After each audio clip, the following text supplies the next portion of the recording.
Sopan santun anak Melayu, senyum terukir bila disapa.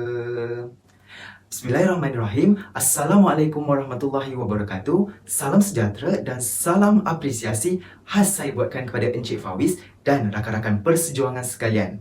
Saya Muhammad Hazri Aiman bin Shahrizal bernombor kad matrik D2021-1099-810.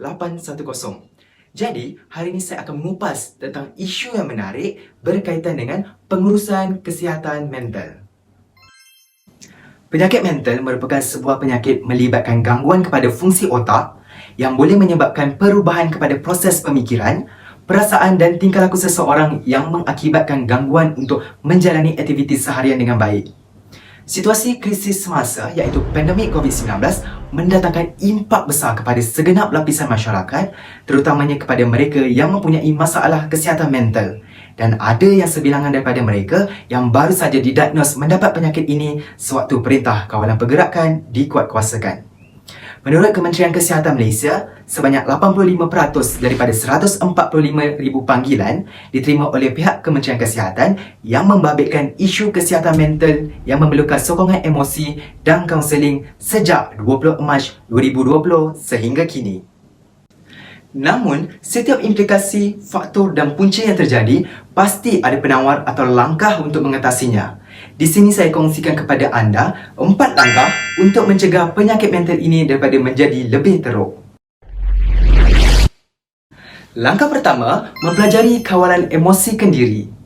Terdapat tekanan yang berbentuk sedikit, sederhana dan berlebihan di mana ia berlaku dalam jangka masa yang panjang dan tidak mampu ditangani oleh pesakit masalah kesihatan mental. Jadi, KKM telah memperkenalkan penyelesaian jangka pendek sebagai kawalan emosi kendiri yang dikenali sebagai 10B. Sekiranya anda menghadapi tekanan, anda dikendaki untuk mengikut kaedah ini secara berturutan, iaitu bertenang, bernafas secara dalam, berkata rileks kepada diri, beribadat, bercakap dengan seseorang, berurut, berehat dan mendengar muzik, beriadah, bersenam dan juga berfikiran positif. Langkah kedua ialah menjalankan psikoterapi. Psikoterapi adalah rawatan terapeutik penyakit mental yang disediakan oleh profesional kesihatan mental yang terlatih. Ia dikenali sebagai terapi kerana ia merupakan satu rawatan yang membolehkan pesakit untuk bercakap dan menerangkan keadaan dan perasaan dirinya. Dengan psikoterapi, pesakit boleh meneroka dan mendalami pemikiran, perasaan, mood dan juga tingkah lakunya. Pesakit biasanya akan berasa lebih baik dengan bantuan psikoterapi dalam beberapa bulan. Tetapi dalam beberapa kes, rawatan lebih lama mungkin diperlukan bergantung kepada keadaan semasa. Langkah ketiga, bergaul dengan kumpulan sokongan. Kumpulan sokongan ini macam cheerleader ke?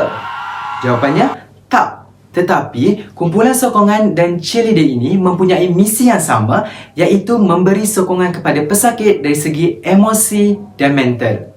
Kumpulan sokongan merupakan satu mesyuarat kumpulan di mana ahli-ahli membimbing antara satu sama lain ke arah matlamat pemulihan kesihatan mental secara bersama.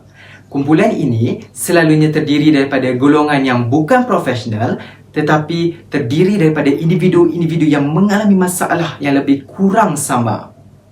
Secara ringkasnya, kumpulan mesyuarat ini sebagai zon yang selamat untuk meluahkan perasaan dan juga tempat di mana pesakit boleh belajar pemulihan diri dari pengalaman orang lain. Langkah yang terakhir ialah pengambilan ubat-ubatan. Pengambilan ubat ini merupakan inisiatif sampingan sahaja kerana ubat tidak menyembuhkan masalah kesihatan mental ini secara langsung. Walau bagaimanapun, ia boleh membantu pesakit menangani simptom-simptom kecil. Selingan ubat-ubatan dan juga rawatan psikoterapi adalah antara cara paling berkesan untuk menggalakkan pemulihan kepada pesakit mental secara berkesan. Jika pesakit berada dalam kondisi yang sangat teruk, ia disarankan untuk terus ke hospital bagi mendapatkan rawatan susulan yang selanjutnya.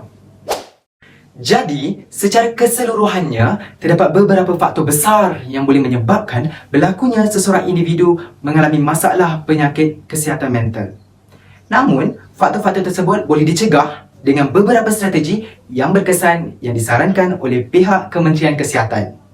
Sebagai individu yang sayang akan diri sendiri, kita perlu sentiasa menjaga kesihatan diri kita dari dalaman dan juga luaran. Kesihatan kita adalah sangat penting untuk kesejahteraan kelangsungan hidup diri kita di masa akan datang. Sentiasa kawal emosi, amalkan gaya hidup sihat dan sentiasa muhasabah diri kita untuk menjadi insan yang terbaik sepanjang masa. Kesihatan mental kita adalah keutamaan diri kita sendiri. Pening, pusing kepala. Ingat, sakit kepala biasa itu normal, tetapi kalau terlampau teruk, anda mungkin mengalami masalah kesihatan mental. Itu sahaja daripada saya. Sekian, terima kasih.